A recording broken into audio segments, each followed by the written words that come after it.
Hello. Hello, good afternoon. We wait that all participants are entering the room. Thank you so much for joining this webinar today.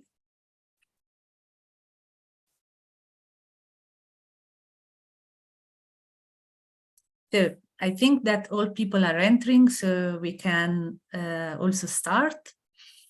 Welcome to the sixth meeting, to the sixth webinar of the Be.Cultour series. Today we are talking on creative tourism and the role of art, interpretation and storytelling.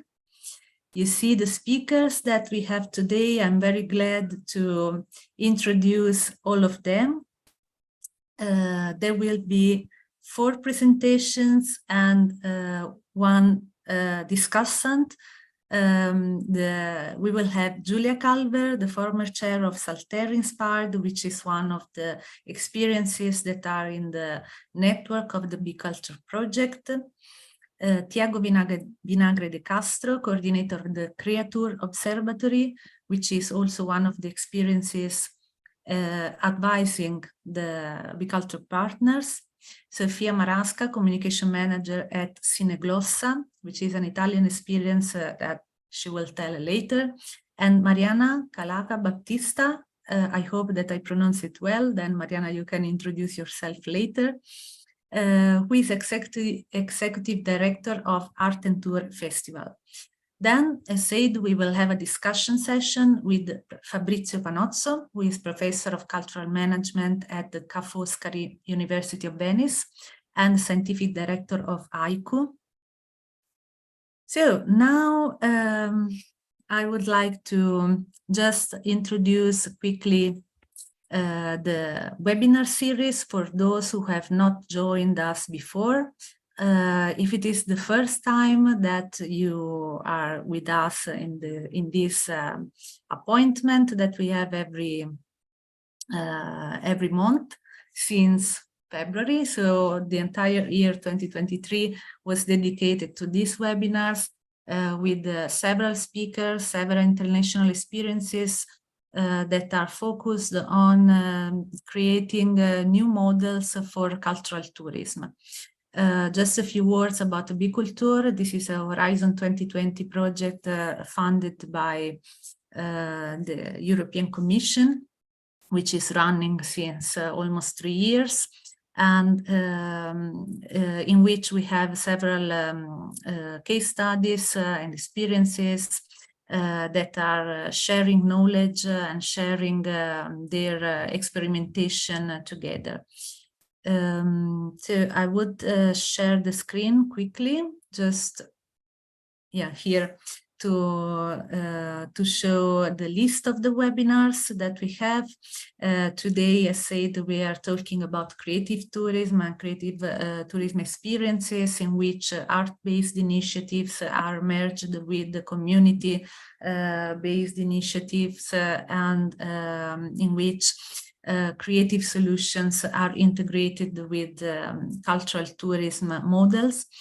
We have had different other webinars in the past, and you will see in the website of the Be.Cultour project all the past webinars. You can look back and see also the recording. So the next webinars will be in October, November, and December on circular economy implementation in the tourism sector. So there will be much focused on the concept of circular economy and how this can be integrated into the tourism activities. Then we will have a webinar in November on innovative finance for circular and sustainable cultural tourism. And finally, we will close this series with the final webinar in December on smart data management for cultural tourism, circularity and sustainability, and assessment and monitoring. So I stop sharing now. We want also to inform you about another event that will be held in October, especially the 5th of October, which is the Breakfast at Sustainabilities. This is a more policy event in which we will discuss with different experts from the European Commission, European Parliament, and many other organizations working on cultural tourism and especially innovation in cultural tourism. So you see the list of the speakers. Of course, also the Be.Cultour project will be there hosting the event that will be organized by ICLEI. Local Government for Sustainability, which is also kindly hosting all the webinar series that we have. So I don't want to take too much time for this introduction, but because I want to directly give the floor to the speakers, and I also am very glad to introduce my two colleagues who will be co-moderating with me this webinar today. First, Valentina Picerni, who is a researcher at the National Research Council and a PhD student. And then my colleague Martina Bosone, who is also a researcher at the CNR and the University of Napoli Federico II.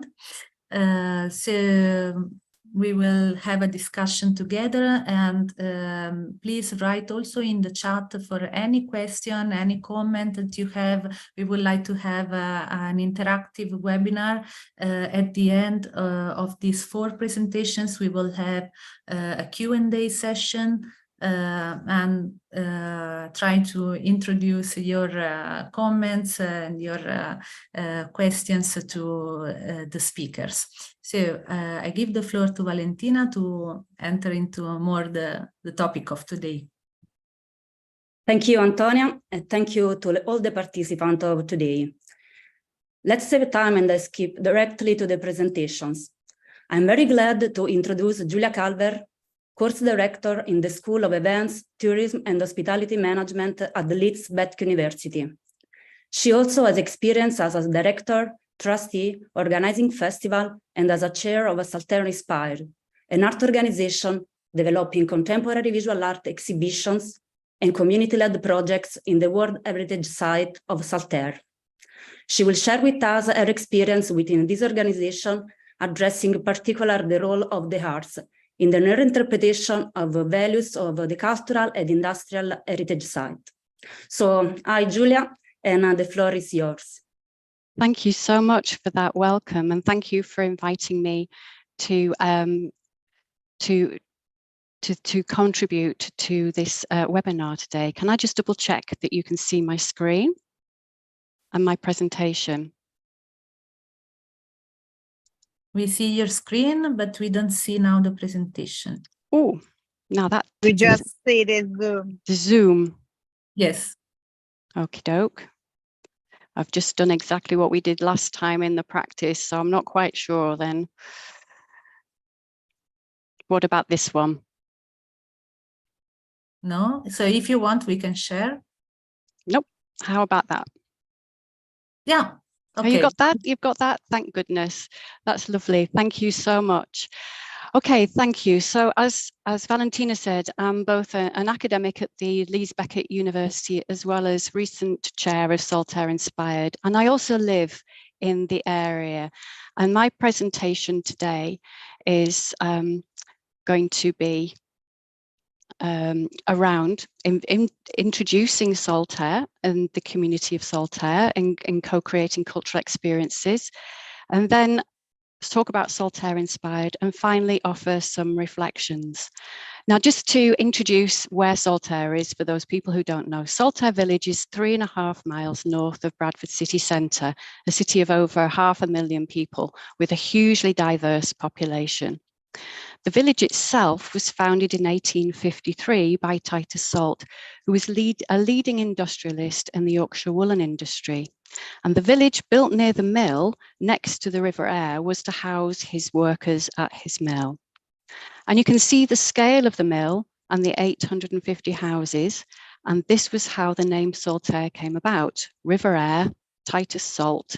And as a proud industrialist, he also constructed places of leisure and learning by constructing the Half Moon Cafe, bottom right, which was originally built for the cricket pavilion. And you can see a bandstand and the statue of Titus Salt above.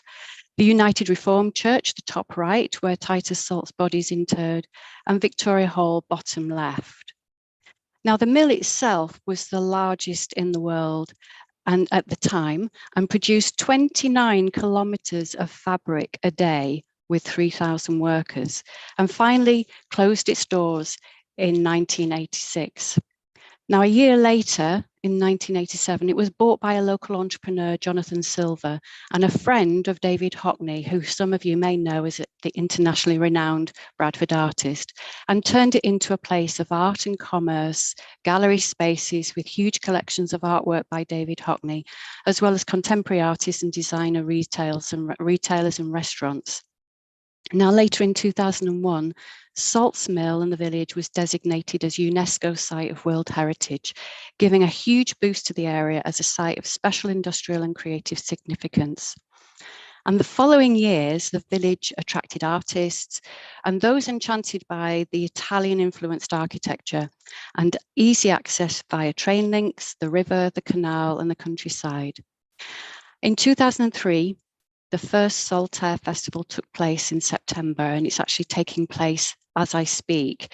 And I think it's really important to just recognise that all of the initiatives that we're talking about and all of the programmes do take a while to set up and be established. And that's why I'm kind of referring to the years of when they did take place.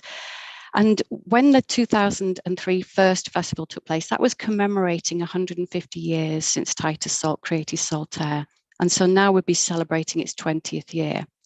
Now, Saltaire Festival as an inclusive community event triggered many locally run activities, and one of them was the Arts Trail, where people host contemporary artworks in their houses, and people then go around to look at this artwork inside people's houses. But the Arts Trail had actually outgrown the festival by 2005, so Saltaire Arts Trail separated out and became Saltaire Inspired. And this was formed the following year to create 3 events over the year in order to spread an annual cultural programme around the year rather than just taking place in September. Now, it's continued to grow, and this year's Arts Trail in May involved 150 artists in over 30 locations, ranging from Salt's Mill, people's houses, art studios and businesses across Saltaire and Shipley. Artists apply from all over the country and then are selected by a panel of expert curators. There's also a Makers Fair running in both May and September, so this weekend it will be on, and that involves over 70 professional craft makers and designers from all over the country exhibiting in the beautiful Victoria Hall. Now, in December, there's a living Advent calendar where residents illuminate their windows over the month and lighting up each night like an Advent calendar. And this has now become eventized with impromptu brass bands, concerts, walking tours, and carol singing. And last December, there were over 60 residents decorating their windows. And with this map that's provided for all of the locations in the village, it becomes the event space for those to engage in whichever way in order to celebrate the winter evenings. And this links us to our partners at Rydal Museum in Sweden, which we've now started to swap artworks, exchanged, collaborated with artists here and in Sweden, adding a new European links to the experience. And I'm going to just drop in an invitation there that if anybody wants to work with us for this programme, that would be wonderful. But as a volunteer organisation with a board of trustees, Saltaire Inspired is dependent on local residents co-creating, collaborating, and literally opening their doors to locals and strangers as part of the event offer. This provides a huge pressure on capacity and goodwill. There are only 5 trustees, 4 freelance practitioners, and 1 student intern. And with 3 events a year, we're having to firstly compete with other local organisations when recruiting volunteers. So this does impact on our capacity and delivery. Secondly, we have to ensure the programme, the artists, the workshop leaders are reflecting an inclusive and diverse programme and reflecting the city. Thirdly, there's a dependence on trustees to undertake operational tasks such as fundraising, delivery and management. And fourthly, we have limited time available to maintain those vital strategic relationships as well as those very important local relationships. But as a dynamic space and location, there are always new interesting developments. It's used regularly as a film location, and residents are used to seeing the streets being dressed up for film sets and the odd actor walking around. And this really reinforced the playfulness, not only for locals, but as I found when we had delegates from Be.Cultour this May, they couldn't resist playful engagement. What this demonstrates is how spaces with artists and community create what McLaren and Brown term as play space, and at best, public space becomes the performing artscape, where people feel able to enhance or change the space through their own participation. And just by mentioning Peaky Blinders had filmed in a number of scenes in Saltaire, created the urge to become Peaky Blinders. So I'm not expecting you to read this slide, but just to give you an example that heritage is still extremely important in Saltaire, and historians are regularly cataloguing and researching the stories of those who live in the houses. And here I've just highlighted that Ella, who was a spinner in the mill, she was only 10 years old. And you can read all the other job roles in the mills, for example, a warp dresser, spinner and yarn scorer. And so there are researchers going around finding out the full story of each of these houses. And now today, what Saltaire Inspire can do is create new stories with contemporary artists who are also exhibiting in these very same houses with their artwork. So on the left, there's a map. And by clicking on that link, you can see the artwork and the biography of the artist. So there are three more examples here, given my brief amount of time to talk to you about the new events and community-led organisations emerging. On the left, a local resident set up what they call a yard fest that ran a pop-up music and food festival from their backyard. Now it's grown and they close the street for a little mini street festival as a regular activity in the festival calendar. This has grown so popular that it's developed into a weekly jazz concerts in the social club. In the middle there, you have Cabaret Saltaire that's located in the social club in the heart of Saltaire village. Initiated by the actor Steve Hewson from the film The Full Monty, he's now established a comedy night that's grown so popular, he's asking members of the community to start to manage that programme. And on the right are the open gardens. This is an outdoor version of the Arts Trail where sculpture, artist sculpture is exhibited in people's gardens and people can go around and visit people's gardens and see that. So empty spaces, whether they're the streets, the telephone box, the new build or wasteland or repurposed buildings, are embraced during these events and they're reinvigorated by new interpretations and artworks. As Crowther and Orefici state, events are an engagement platform that are refreshingly intimate and crucially, they create a participative space. So in summary, I want to just reflect on these really and offer them as almost recommendations in part. Local people, firstly, are really key. They curate their experience, they share their best bits, creating a positive feedback loop for living there. Secondly, it's really important to partner with those who have agency. I would suggest that these may be the artists, as well as local authorities, municipalities, and they support and can enhance what you do. Thirdly, creative event design with artists can trigger meaningful participation. They provide the insights and reflections that can open far more opportunities. Fourthly, this is probably an unofficial recommendation here because I don't want to get anyone into trouble, but we never asked permission. We sought permission later. There's a very strong DIY, do-it-yourself culture in the area, and this enables experimentation. So for example, for one event, we moved into somebody's bedroom with a huge projector and screened animations across onto the walls of the houses opposite to create a fantastic mini cinema on the walls opposite. Obviously, we asked permission of those people whose bedrooms it was, but that was as far as it went. And finally, the last two, I'd be really interested in seeking further collaborations to research the community-led co-creation of cultural events.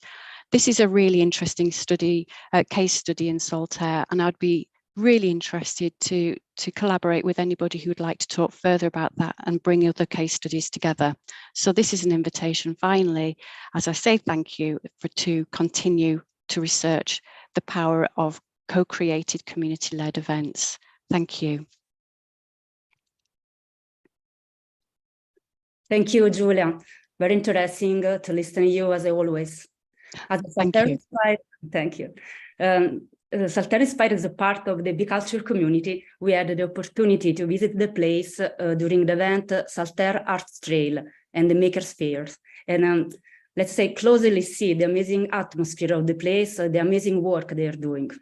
So we come back to you, Julia, during the discussion. Thank you. Now we move to the second presentation, and I'm very glad to introduce Tiago Vinagre de Castro. Tiago is a cultural manager, urbanist, and researcher. He was the co-founder on Inovação Social, where he developed urban transformation projects through culture and collaborative practices. Currently, he is a coordinator of the Creature Observatory, and he will share with us some ongoing projects developed in urban and rural areas, with a particular focus on the role of the arts. Tiago, thank you very much for being with us, and the floor is yours. Thank you so much, Valentina, for having me. I'm very glad to be here, and I would like to also to thank the whole team, and also on behalf of Nancy Duxbury, the main coordinator of the observatory, and my colleague Sylvia, who is also executive coordinator as myself. So the three of us, we engaged in the Creature project, which is the one I'm going to present to you.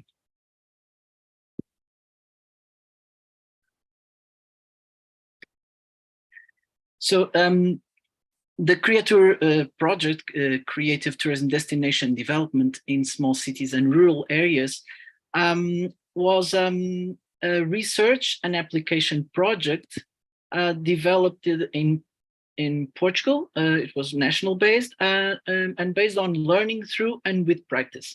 It meant to be an incubator, demonstration, and multidisciplinary research initiative supporting collaborative research processes. And by this, catalyzing creative tourism in small cities and rural areas throughout Portugal, excluding the metropolitan areas of Porto and Lisbon, the big cities. The project happened between 2016 and 2020. It's been a while it finished, and it was basically in small cities and rural areas in 4 regions: North, Centro, Alentejo, and Algarve, from north to south. Creature combined 3 main fields of activity or action: culture, tourism, and local regional development, where creative tourism had this meaningful travel plus creative self-expression combination for local and regional sustainable development. The idea of the project was to diversify this creative tourism offer and develop a network of creative tourism offers also.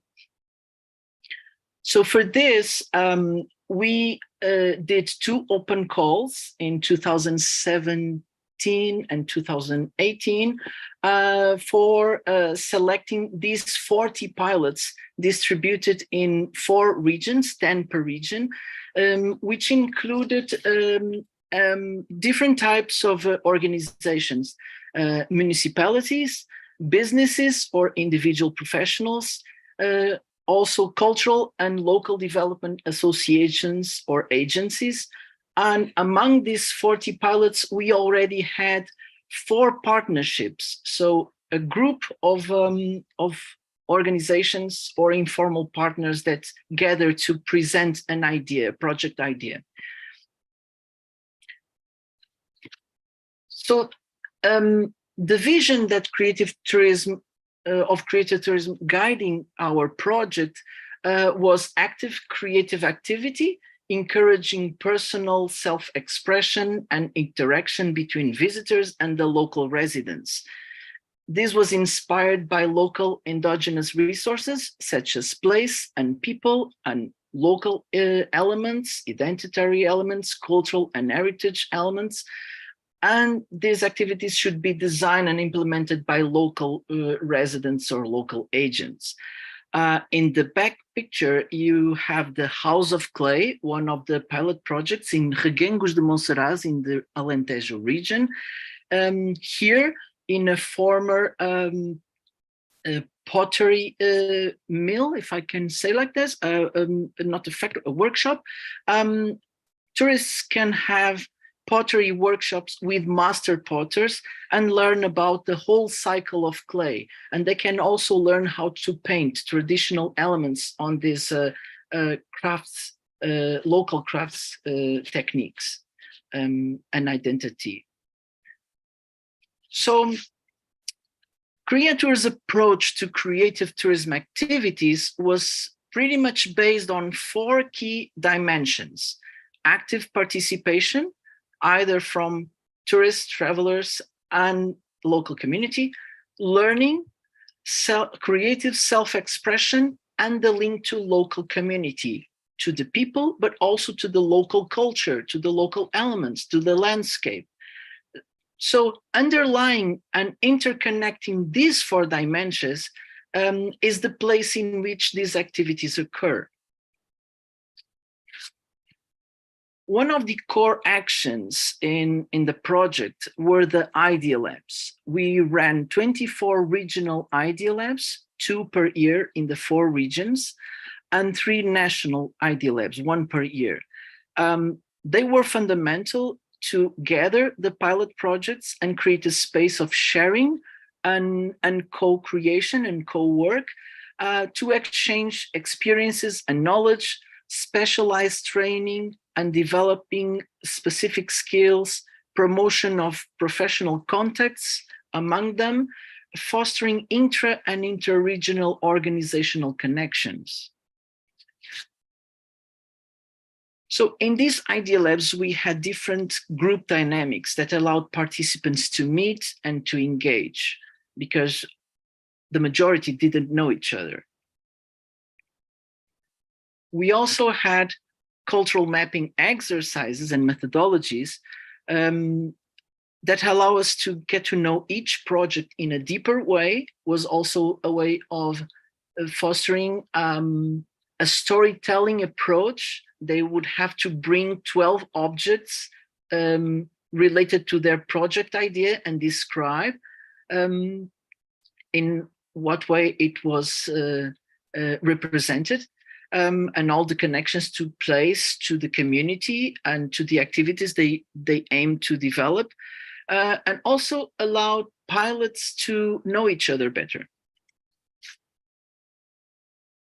Then we went to ideation exercises, where pilot projects managed to think deeper, discuss, improve, and reshape their project ideas, as well as ongoing projects, because in some cases, pilot projects were already initiatives undertaking. Some were actually quite old, with 15 years old, but they were never categorized as, or they never perceived themselves as creative tourism. And then we also create an adaptation of a business model canvas so that we could foster pilots to structure and plan their ideas before testing and implementing. In the case of the already existing projects, they managed to improve, to reshape, to evaluate what was their path until then and what they could improve and change. The further Idea Labs focused on mentoring the activities, implementation and evaluation, also evolution, how they were undergoing, feedback, mentoring, sharing experiences and discussion among pilots and researchers, because in a way we were all researchers, because pilot projects, they were engaged in as co-researchers in the whole process. This allowed pilots to update, adjust and improve their projects in what was a work in progress process. In addition, Idea Labs facilitated relations, fostered alliances and collaborations among them, and supported the strengthening of what was under construction network with a long-term sustainability perspective. In this sense, Creator promoted an array of activities such as craft workshops, visual arts, digital arts, performing arts workshops, some of them within artistic residencies, storytelling workshops, also gastronomic workshops, walking tours, and in some workshops they were combined activities related to a cycle of a raw material element, such as salt, linen, wool, clay, or marble. Just to give you some examples, still ongoing examples, because the pandemic actually was a hard stroke in some of the pilots that just finished, they ended, and some of the professionals, they just moved to different sectors. But we still have several projects ongoing, such as this in Cerdeira village in the central region. It's a schist village, and people here can explore the natural and mountain landscape while learning wood carving and how these vernacular schist houses architecture and all the techniques for construction, and they can do these tiny models of this type of houses. They also host different more contemporary art residencies and workshops. On the other hand, Covilhã, a city in a mountain region in the central region, that actually was the former biggest textile industrial city in Portugal, also known as the Portuguese Manchester. Tourists here can get to know this industrial landscape in the city with the presence of a lot of former factories, now abandoned, others converted in different spaces, with immersive guided visits, and they can also learn weaving, painting, and other techniques related to textile. They also have this amazing and one of the oldest street art festivals called Wool, where the image that you can see is one of the artworks, and pretty much related with this industrial heritage. In the case of Vila Viçosa, a small town in Alentejo region, after visiting one of the oldest marble quarries in Europe since Roman times, tourists can become stonemasons for one day or do landscape photography workshops. And finally, Lolé Criativo is probably the oldest and most iconic creative tourism project in Portugal, where tourists learn all traditional crafts such as palm weaving, copper smithing, and pottery in these former workshops that were recovered by the municipality. Some of these traditional artworks, crafts, were actually disappearing, and they recovered some of the last artisans and bring them to these spaces and started to develop these workshops. Now there is a kind of another generation of learning artisans. So in all these projects, local artisans and artists are involved. The approaches and the experimentation underway among the Creator pilots have demonstrated the importance of contextualizing creative tourism offers within a broader constellation of activities, interests, and passions. These affiliated activities are diverse, creatively arranged, and often develop organically over time. Therefore, under the research, we identified 6 creative tourism development models within our pilot projects. Standalone offers repeated, simple workshops, series of creative activities that are under a common theme, such as the linen cycle, the clay cycle, the marble cycle. Also localized networks for creative tourism, such as networks of artisans, associations that combine different offers of workshops in different craft works. Framework for inclusive community development. Some of the projects are very much community driven and aiming in community inclusion. Creative accommodations, where you combine local accommodation business with creative tourism activities, such as workshops. And then small scale festivals that include creative tourism activities as well. So creative tourism at a community and local level inspires new ideas and activities, contributes to cultural vitality and potential regeneration dynamics by reinforcing local identity, instigating flows and connections between the local and the external, and promoting local collaboration, exchange, and development. Creative tourism provides social, cultural, and economic added value especially for smaller places.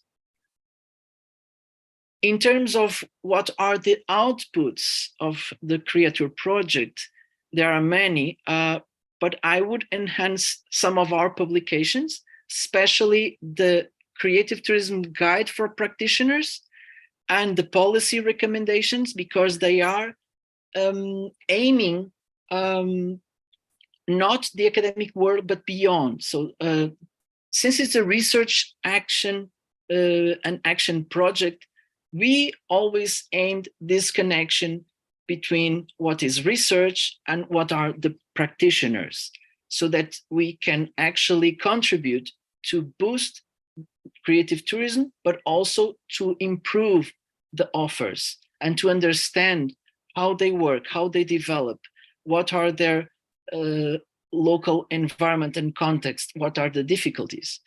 And above all, our documentary, our awarded documentary, Creatur.pt, Creative Tourism in Portugal, which you can actually see on YouTube. Finally, and once Creator project finished, we looked for a solution to continue with the network. How can we continue fostering? How can we keep these organizations and these practitioners close by and connecting with each other and developing and promoting creative tourism? And so after a while, we established in September 2021 the Creator Observatory, Culture and Tourism for Local Development, but now with a wider scope, because alongside with creative tourism, we have 3 thematic areas: culture, oral and creative ecologies, culture, creative and regenerative tourism, local, regional and community development through a transdisciplinary and critical reflection perspective. Thank you so much. Thank you very much, Diaco, for this inspiring presentation and all the interesting cases you share with us among your many experiences. So thank you. Now we will skip to another project that in a different way addresses the regeneration of urban and decentralized areas through art and community engagement. I'm very pleased to introduce Sofia Marasca, Communication Manager at Cineglossa, a cultural organization that fosters new sustainable development models by applying the processes of contemporary art. She's the project coordinator of Non-Turismo and Frontignano Artworks. Thank you very much, Sofia, for being with us, and the floor is yours. Thank you, Valentina. Nice to meet all of you, and thank Be.Cultour project for inviting me. Now I'm sharing my screen. Okay, I think you see the screen, yeah? Yes. So I would like to tell more about this non-turismo activity and the non-turismo project, but just few minutes to learn more about the Cineglossa organization. So I am the communication manager of Cineglossa. We are a cultural non-profit organization based in Italy, and we are an art center. We design methodologies for empowering people, community, organizations, artists, and also public administration to deal with current future challenges. And we are inspired by the idea of new renaissance. So we believe that if artists, scientists, and experts from different field of human knowledge work together at the same project, they can produce innovation. And with this idea, we work on 3 different topics where the art and the art language is the common element. Art and artificial intelligence, art and sustainability, and the non-turismo project that I described to you. It's an example of art and sustainability project developed by Cineglossa, and art and education. So about, yes, we organize different activities, capacity building workshop, community engagement workshop, with this idea of a cross-fertilization approach. And it is the idea that it's behind also the ecosystemic partnership of Non-Turismo project. Because Non-Turismo, it's a project dedicated to the requalification and regeneration of places, urban places, but also rural places, and what we can call a like marginal area, because we have implemented the Non-Turismo project in a metropolitan area of Bologna, but also in a mountainous and rural area like Usita, different spaces undergoing transformation processes, undergoing political or cultural or geographical transformation.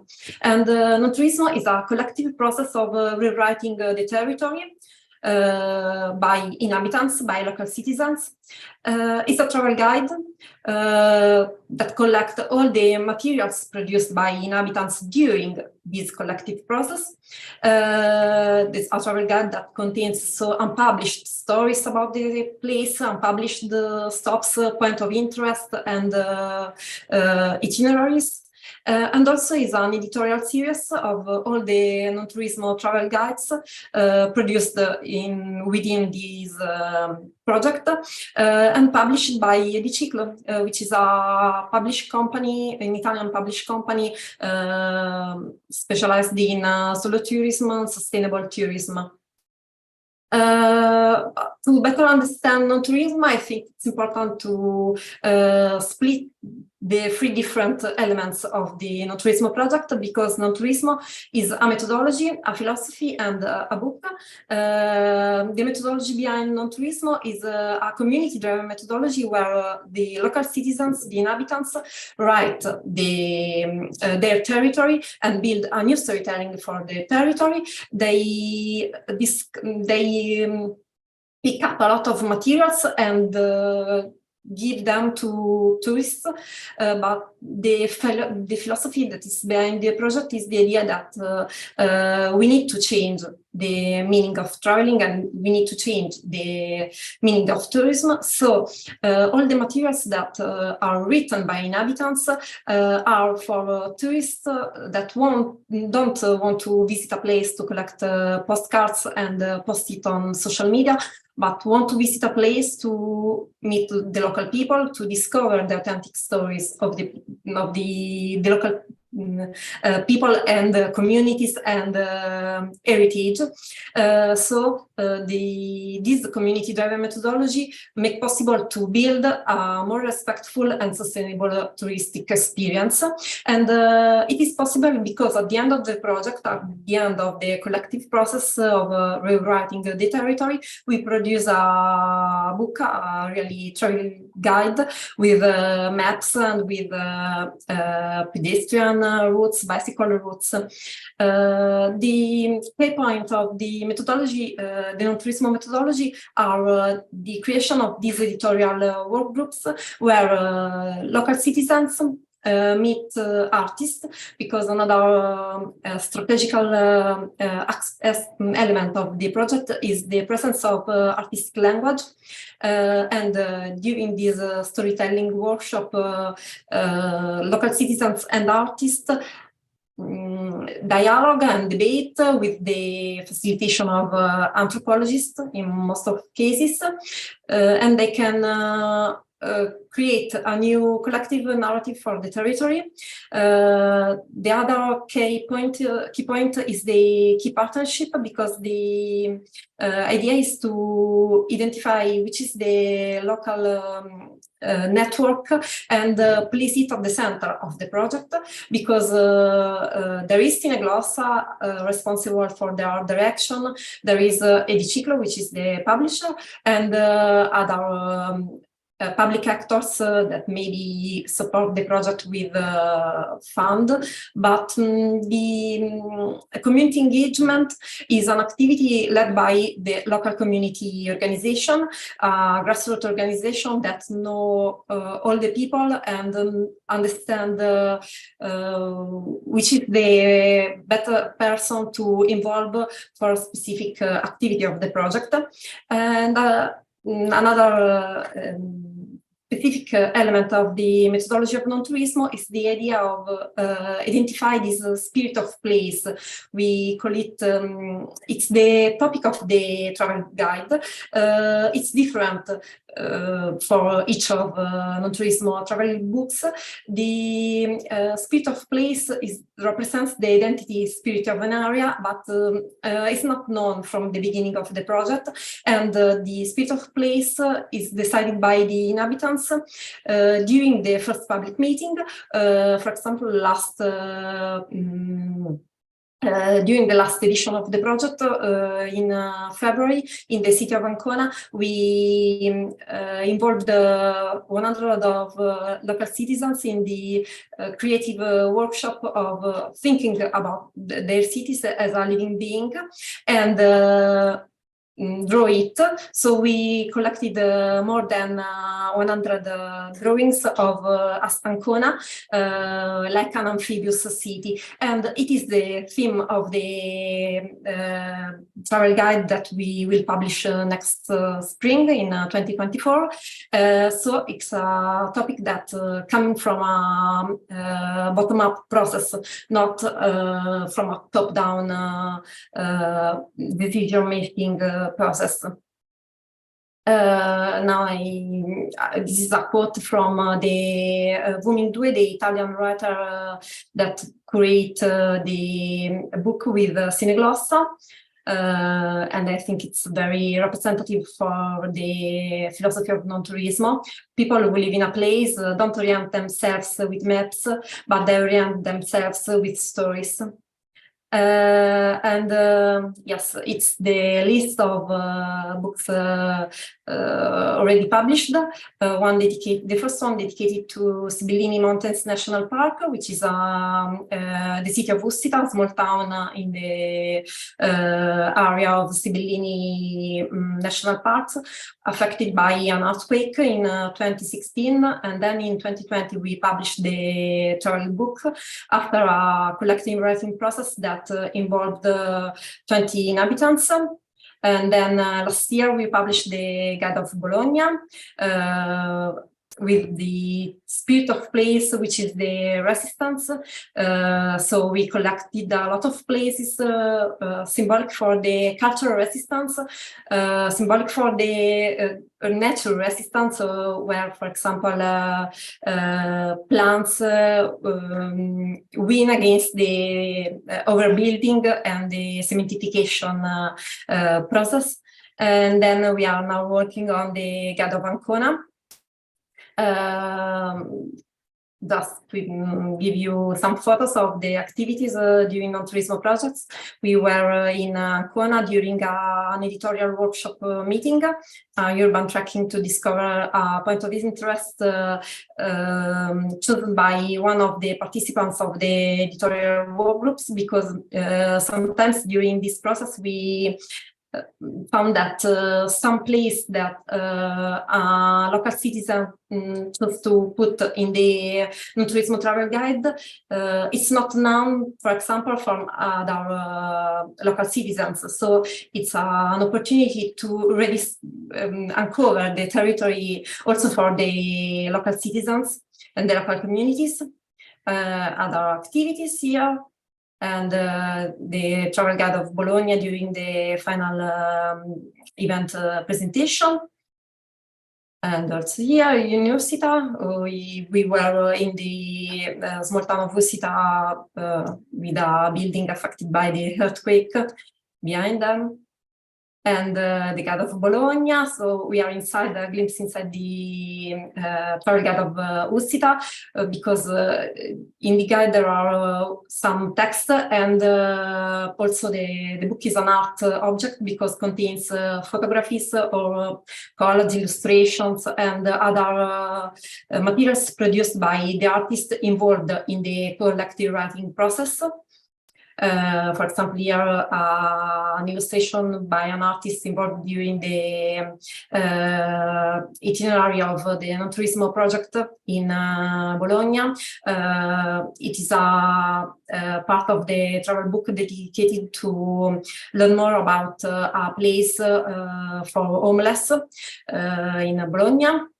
And about the role of art, I want to say that in Cineglossa we think that art should be included in all cultural projects, but not as an embellishment, as a tool. Because also for non-tourism we understood that art and artists can produce vision, can help the local community to envision the future, to imagine a new future.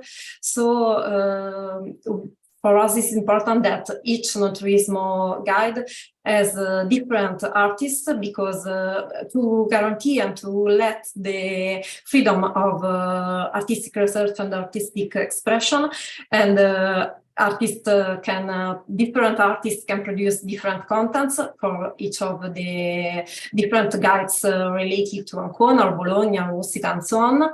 And also artists should be included in the process, not at the last step, but from the beginning of the project, from the first public meeting with the local citizens.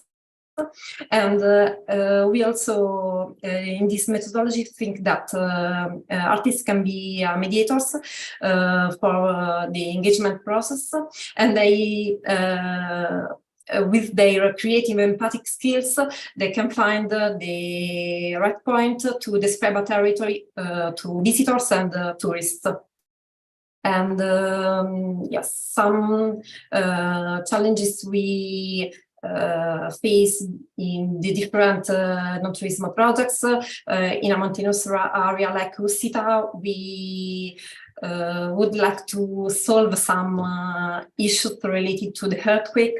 Then in the metropolitan area like Bologna, there are other problems related to gentrification and also different from Ancona, where the problem is to co-design the tourism strategies, and we involve citizens in the process of co-design the tourism strategies with the municipality. And also the project addressed other tourism challenges, for example, the promotion of an alternative tourism for the mountainous area of Lucida, where now the unique touristic model is based on skiing activities. For the metropolitan area of Bologna, the idea is to create an alternative image than the Lonely Planet image of Bologna. So the city of Tortellino, for example, the non-tourism guide wants to explain and describe a city where are very important activities like regeneration, requalification, and social mobilization of people. In Ancona, we are dealing with the creation of a strategy for the sustainable promotion of the port, which is not integrated with the territory.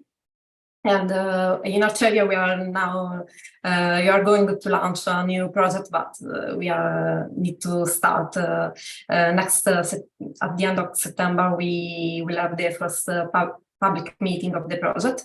And yeah, I arrive at the end of my presentation with some key elements to sum up the non-tourism project, the multi-stakeholder partnership, the idea of find a local partners, a local grassroots organization that can deal with the community engagement.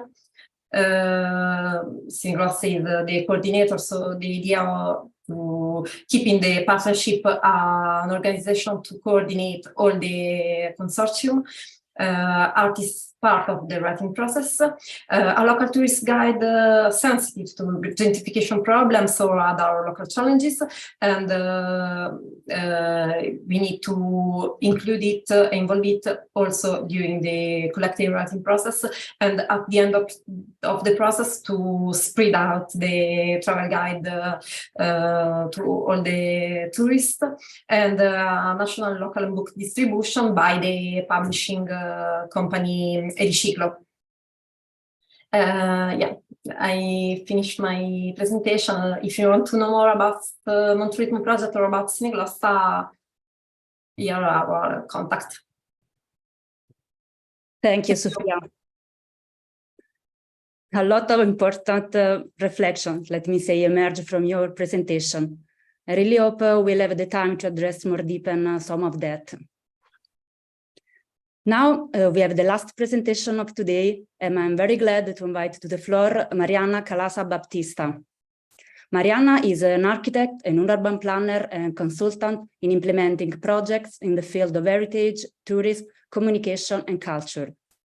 Since 2022, she ran an upcycling project in Vozela, Portugal, in which the textile manufacturing potential of the community is used to activate local entrepreneurship. She's also the executive director of Art in Tour, an international tourism film festival, which is the project she will share with us today. Mariana, thank you. The floor is yours. Oh, thank you so much, Valentina. Can you listen to me? Yes, very well. Great. Thank you so much.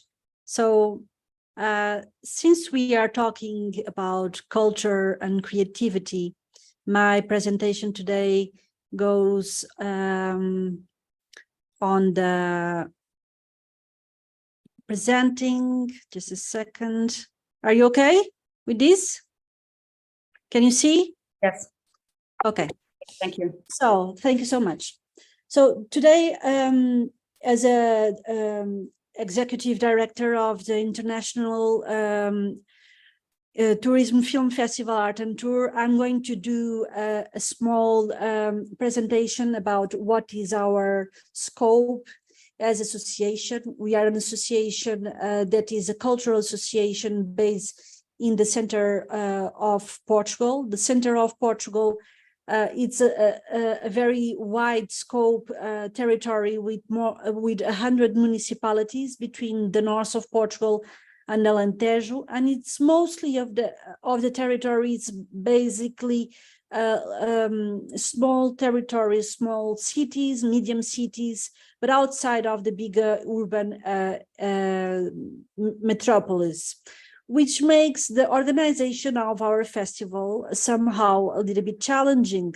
Since the year 2018, and we are in our 16th edition, the festival became itinerant in the center of Portugal territory, which makes the organization of itself a challenge that we most of the times achieve with success, because we co-create with the community where the festival is organized.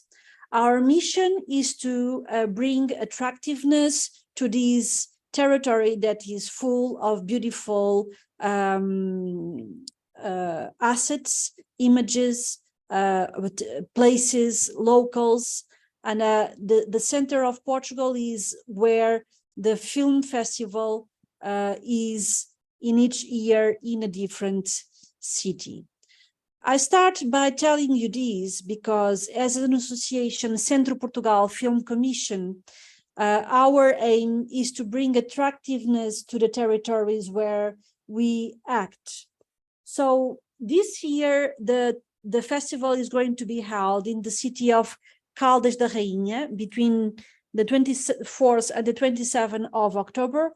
Last year was in Orem, the year before was in Aveiro, then it was in Viseu, Torres Vedras, Leiria. So there is a challenge of recreation, innovation, initiative, and a very big sense of adaptiveness to the place where we are organizing the festival each year. So the beautiful city of Caldas da Rainha, it's a cultural, creative city of UNESCO in the field of crafts and folk arts because of its history among the ceramic tradition. And it's a place where the culture and the attractiveness of creativity is very, very important. And it's one, probably I would say, one in a medium-sized city, one of the most important cultural places in Portugal to visit because of the enormous quantity of agents, cultural agents that organize and that interact between each other and make this city a live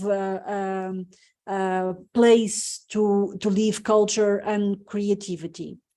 So the goals for this year, and as I was telling, every year we try to achieve certain goals.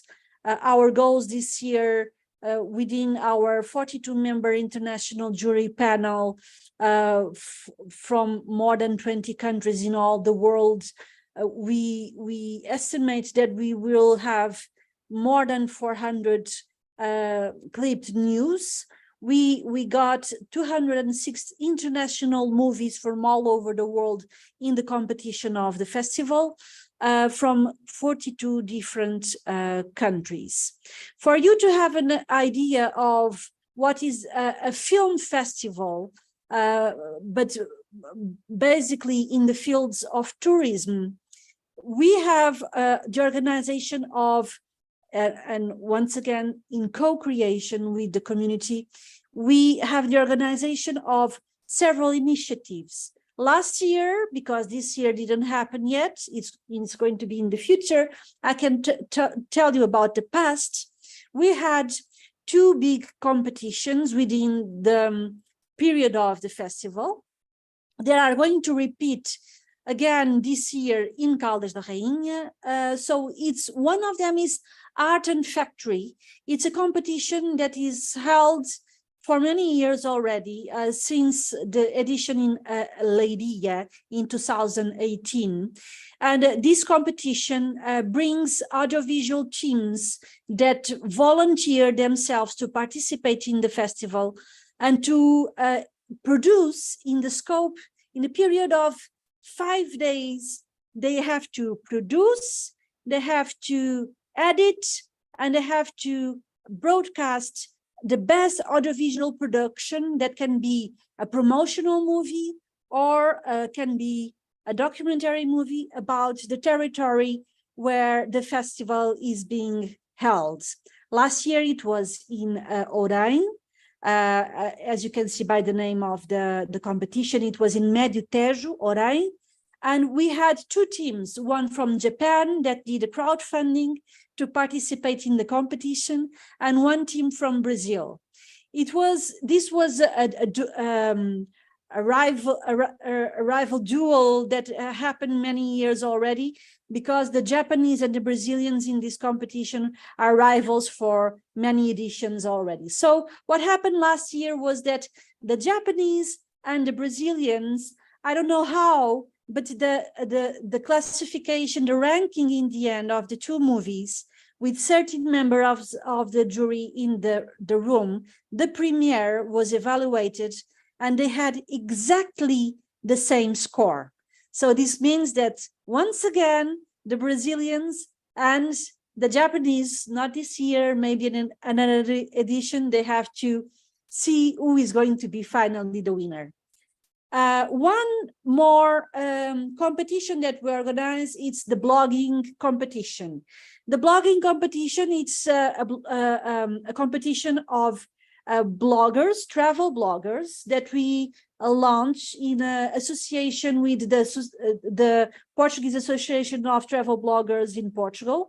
We co-create this competition with them, and what we do is we invite all the travel bloggers to come to the territory where the festival is held to do the best article of travel blogger on the territory where the festival is being organized.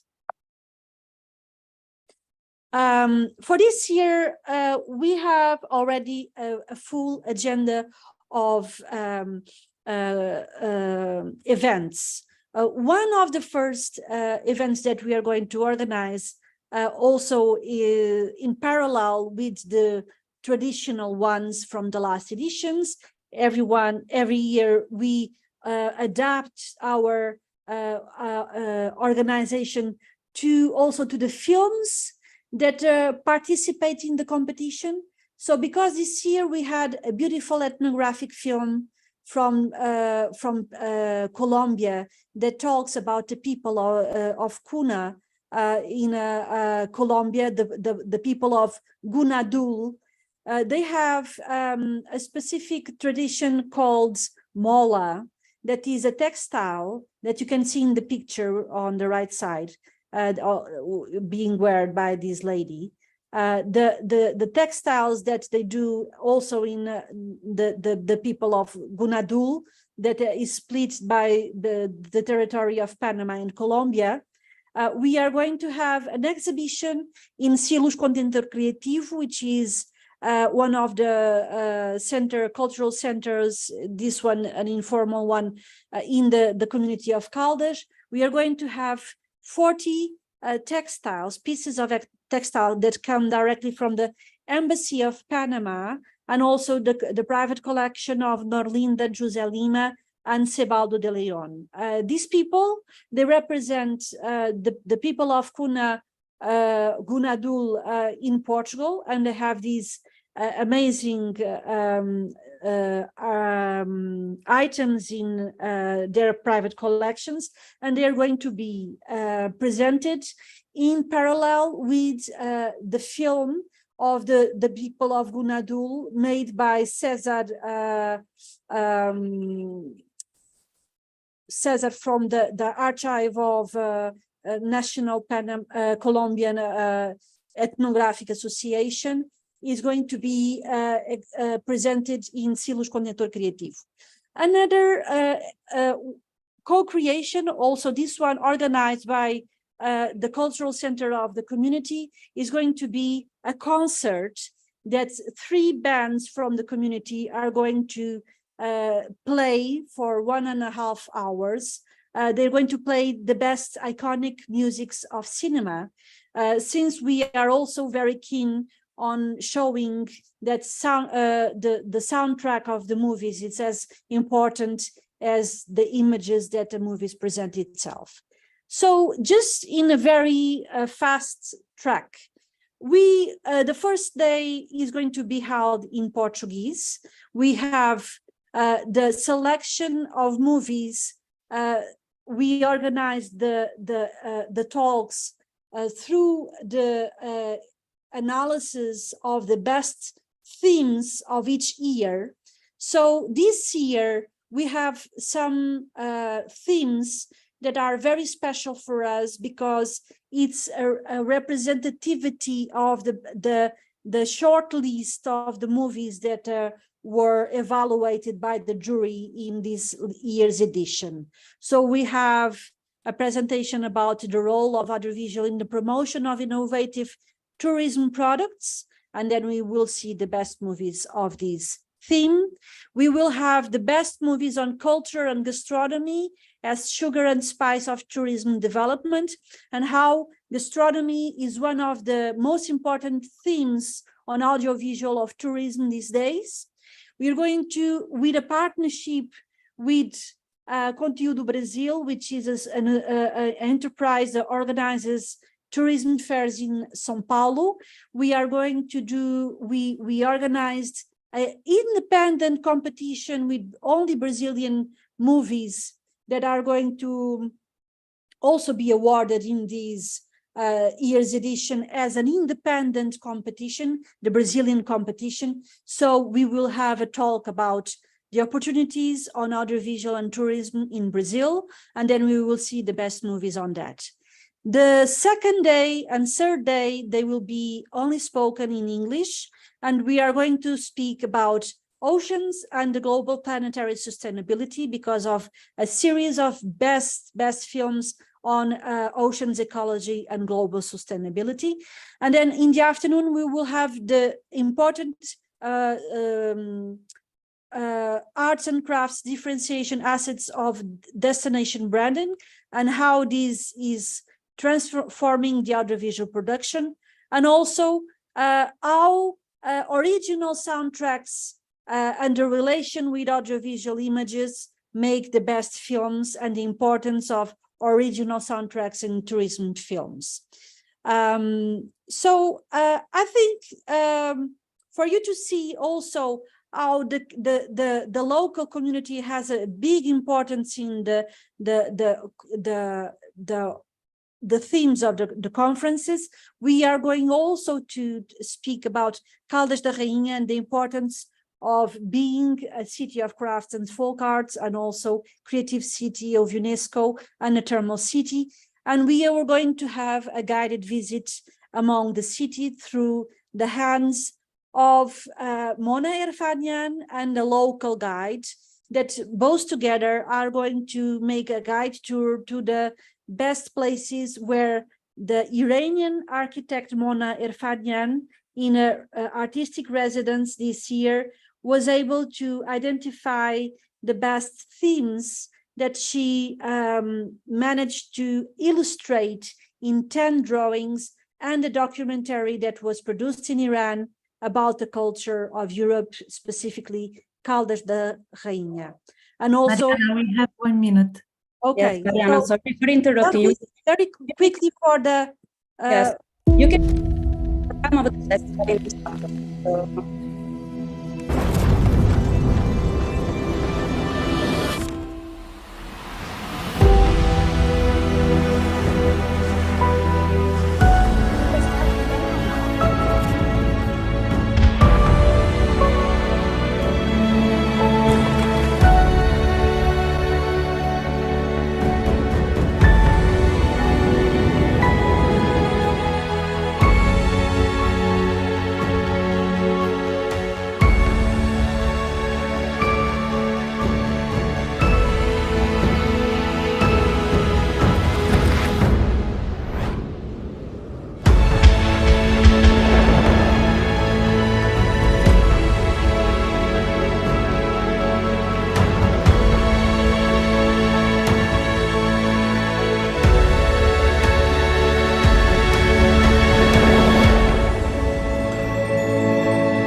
And this is Art and Tour 2023 edition. We are all invited to come to the city of Caldas da Rainha in Centro de Portugal, Portugal.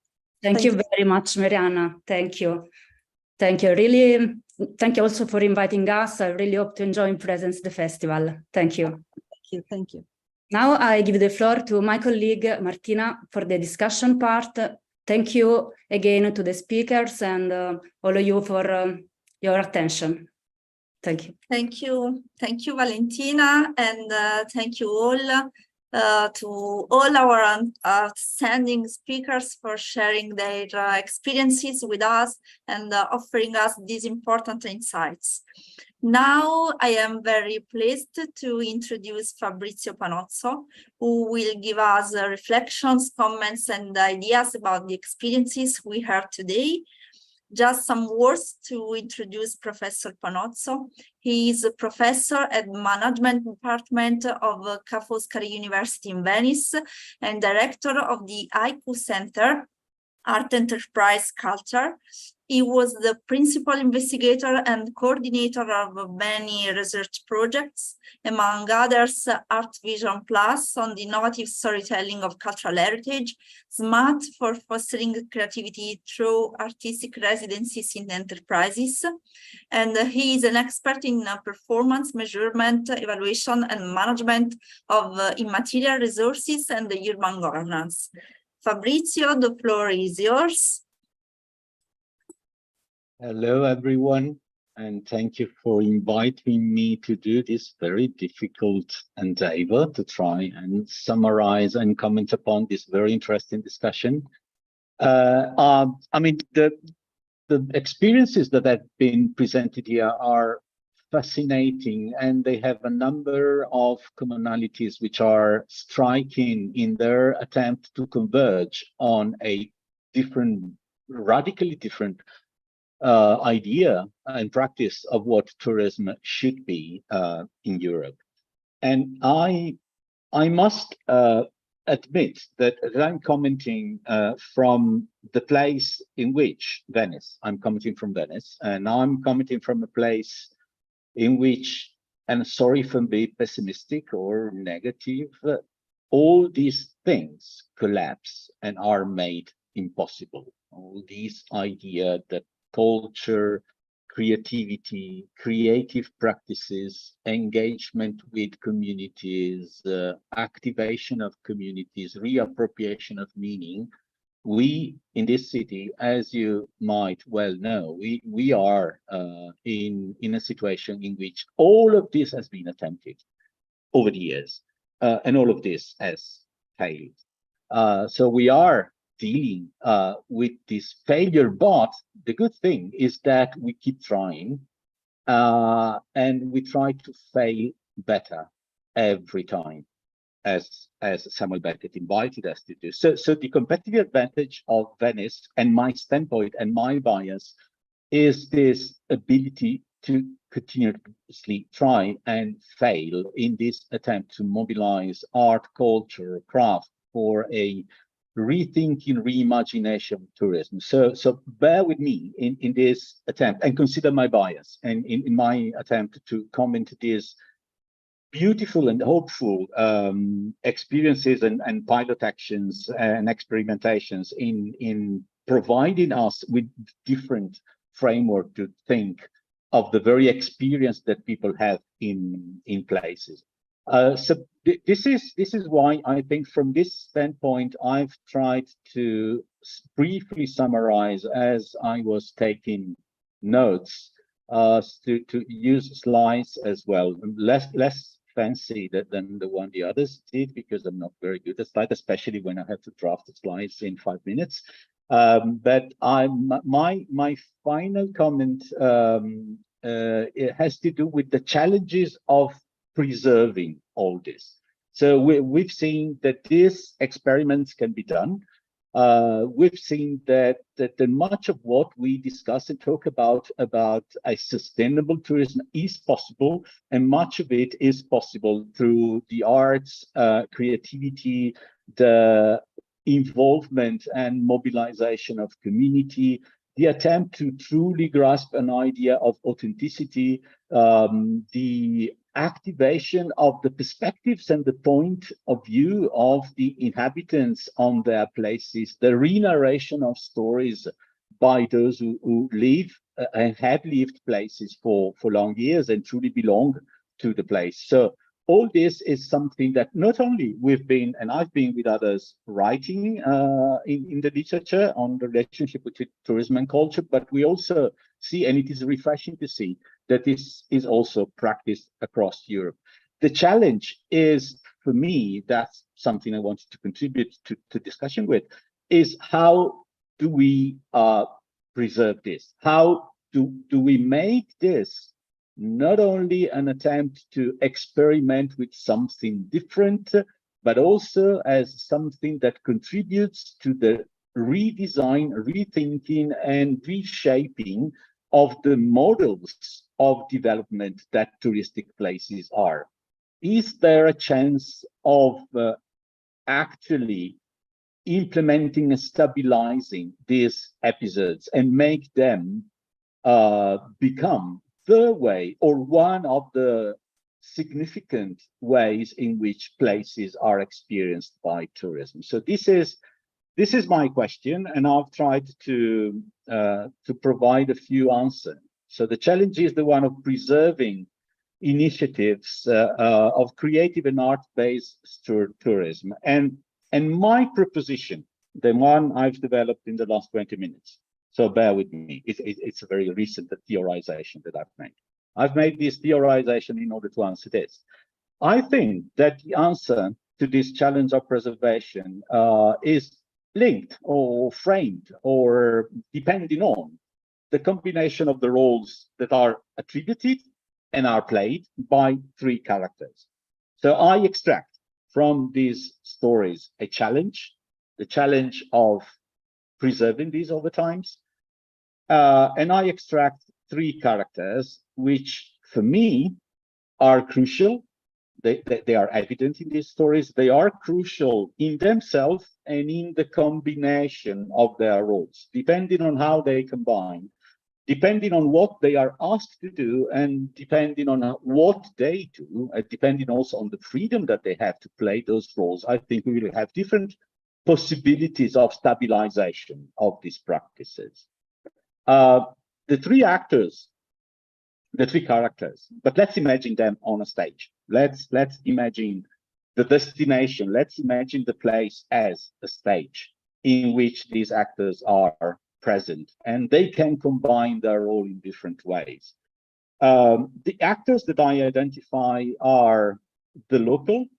The locals have been mentioned several times in the different experiences, that there's a focus on those who have been, belong to the place, stay there all the time, those that you will always find, even if you go in the low season. So the local, and the local in all these experiences is activated as a fundamental resource for authenticity.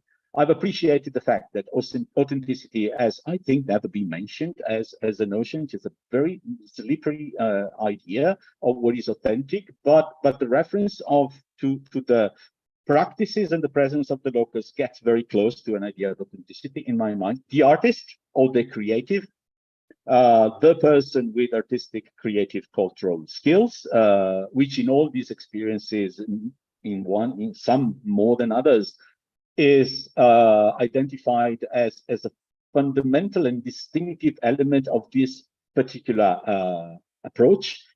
And the third is the tourist, of course, because that's what we are talking about. The person that visits the place is attracted to the place for these particular reasons. I think that they can combine in different ways depending on the roles that they played. And I've identified 6 roles, 2 per each of the characters. And I think that the answer to my question, can we preserve, and to what extent can we preserve and stabilize these configurations, is dependent on how these 6 roles combine. For the local, I have identified two versions of the local, two ways in which the local, the category of the local, can exist and be activated within these processes. One is the local as the indigenous, and the other is the local as the performer.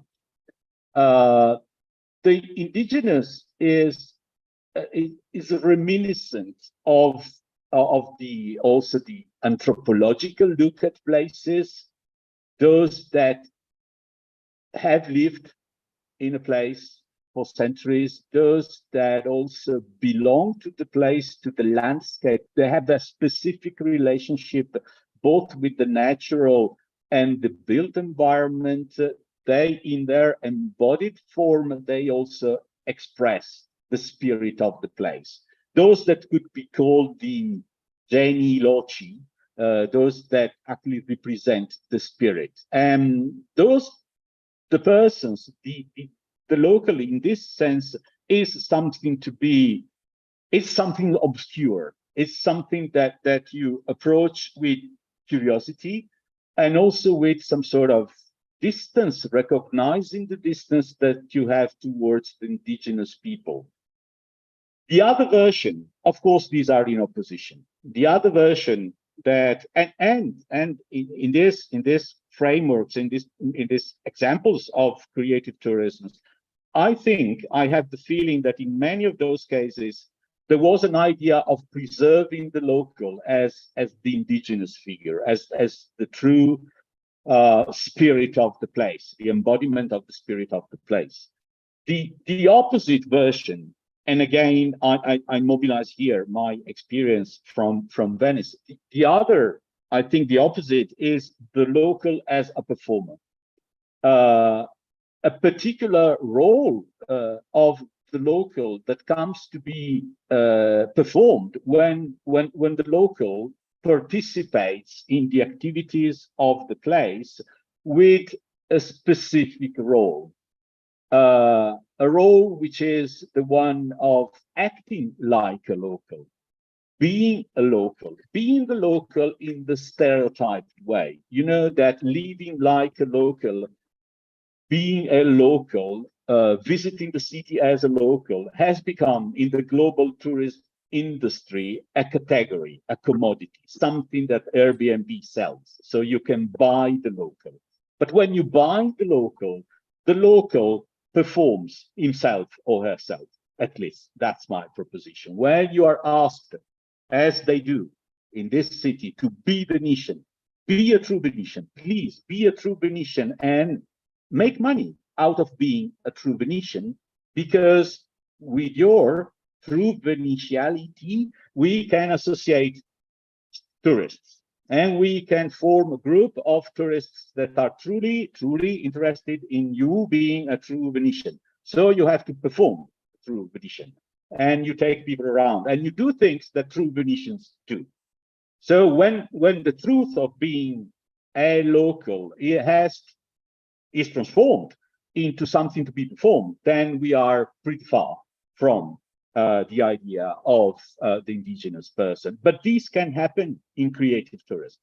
In creative tourism, the local can become a performer. The artist can be seen, and in these processes, these examples we've seen, in most cases, I had the feeling the artist play the role of a catalyst. The artist is there to activate processes.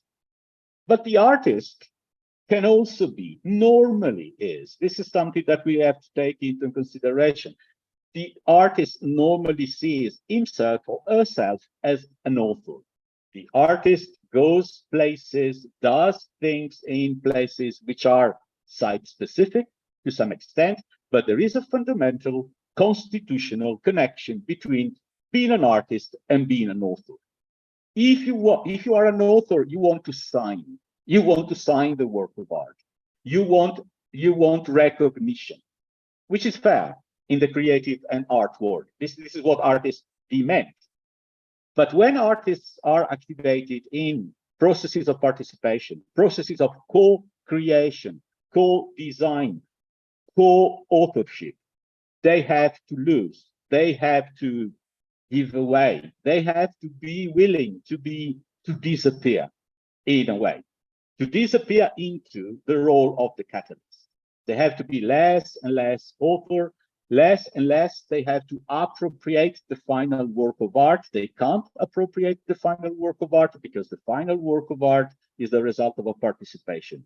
It is authored by a community, and therefore it can't be owned, appropriated, and of course it cannot be sold or purchased by anyone in any market environment. And then finally, so to say, this all happens in a circle, as in my little theory, the tourist. And for the tourist, I use these expressions. The tourist, in my view, can be interpreted, can take, sorry, not interpreted, can adopt the role and play the role of the inhabitant or of the consumer. These are the two oppositions that I imagine for the tourists. What is an inhabitant? An inhabitant is someone, and I use here not so much in the formal administrative notion of inhabitant, those that have their address in one place, and when they fill in forms, they write a street name that is in a certain place. Not in that administrative sense, but in a more philosophical or anthropological sense, is the sense attributed by Pierre Bourdieu to the notion of inhabitant, which focuses on the idea of habitus, those that adopt practices of a place, those that adopt structures and practices of others. So when a tourist is willing or captured into processes of creative tourism, it should. I think tourists in the processes, in the examples we've been provided before, I think tourists feel like habitants in this sense because they adopt a habitus. The habitus is the habitus of the indigenous people. At the opposite of the spectrum, we find the tourist as a consumer, which combines with the rest of, you see, two combinations here are formed. We can have a way of preserving creative tourism in the tourism experiences in the way in which they be presented to us, if we manage to preserve the combination between the local as an indigenous, the artist as a catalyst, and the tourist as an inhabitant.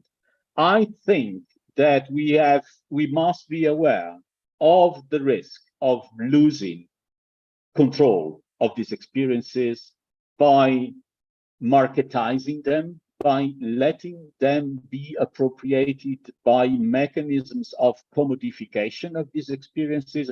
All these examples can very rapidly be transformed into a product to be consumed, in which the local is a performer, the artist remains an author, and the tourist is a consumer.